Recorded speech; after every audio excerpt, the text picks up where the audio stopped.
KNM Chandrapini town unit കമ്മിറ്റിയുടെ നേതൃത്വത്തിൽ സലഫി മസ്ജിദിൽ വെച്ച് തദ്കിറ 2026 തസ്കിയത്ത് ക്ലാസും ഇഫ്താർ സംഗമവും സംഘടിപ്പിച്ചു.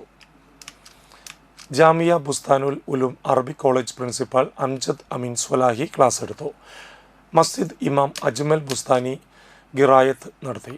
KNM മണ്ഡലം president MP Shahul Hameed, secretary KA Basheer, treasurer PK Razak, unit secretary PA Muhammad, Hamza Chandrapini, Kunhi Muhammad Chamakkala, MJ Faisal, Ayyub Nambrattichira, KK Afsal എന്നിവർ സംസാരിച്ചു.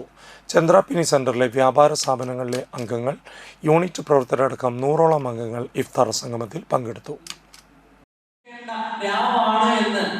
എനിക്ക് സ്വയം അറിയുന്നില്ല.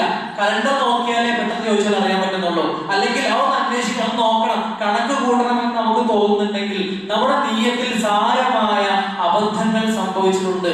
എത്രാമത്തെ നോമ്പാണെന്ന് പോലും അറിയാതെ യാന്ത്രികമായാണ് നമ്മൾ നോമ്പെടുക്കുന്നതെങ്കിൽ നമ്മുടെ നോമ്പ് എങ്ങനെയാണ് സ്വീകരിക്കപ്പെടുന്നത്?